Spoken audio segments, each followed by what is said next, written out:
Show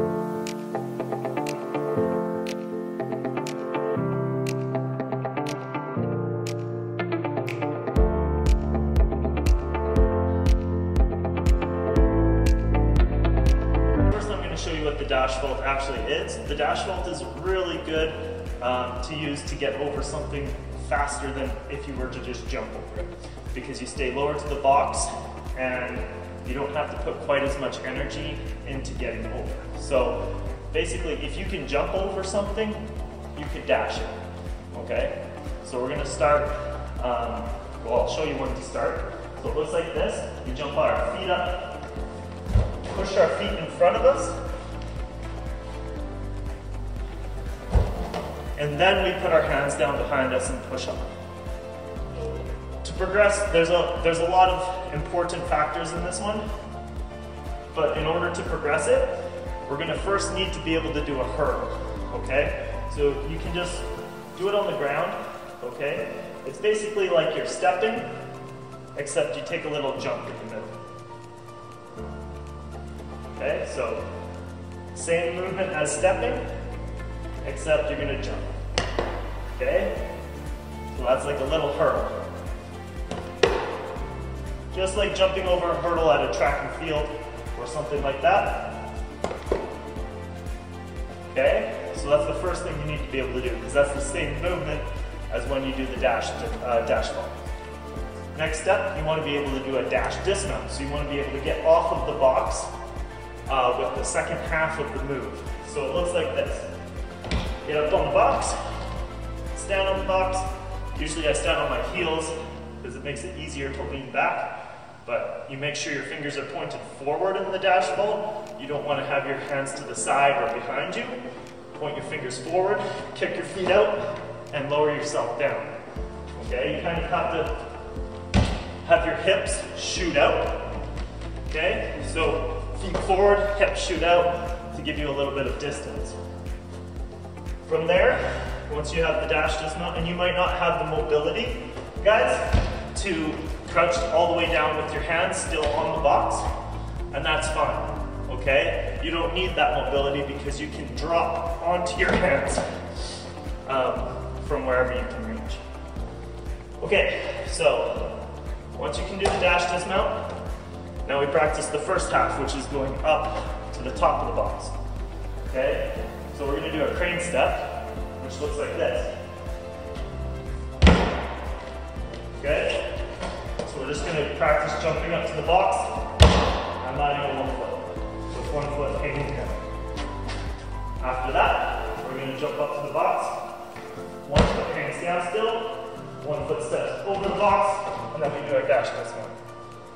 Okay, so once again, we do our crane step, we step over the box, and then dash dismount down.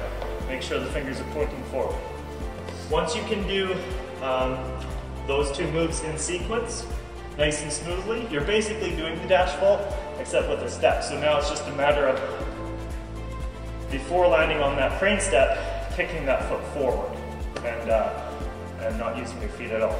So that might take time to make that transition, but there's no reason you can't just keep doing this one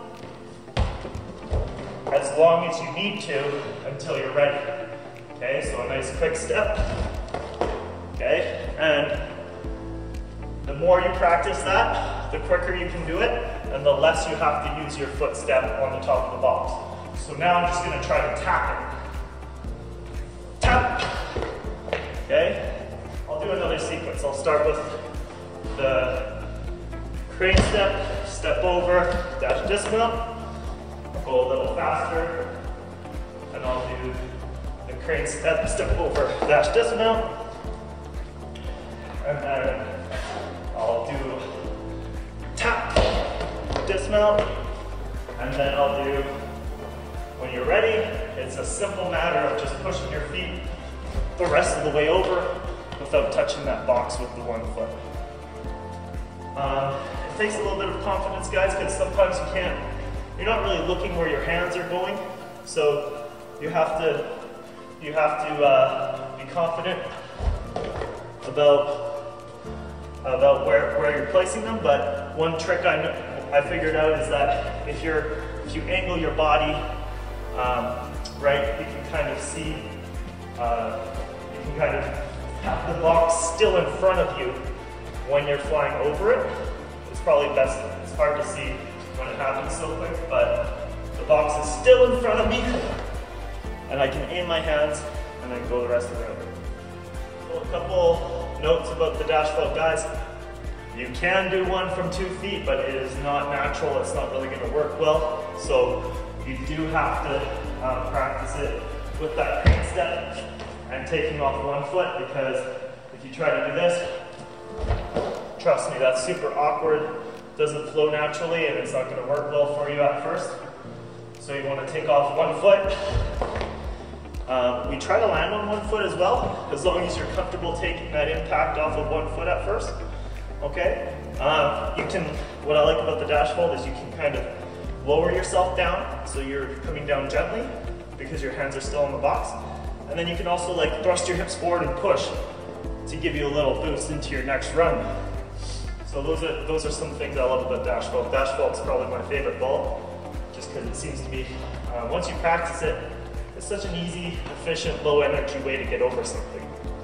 But you need the mobility and the movement patterns to get there, but once you get there, it's a great vault.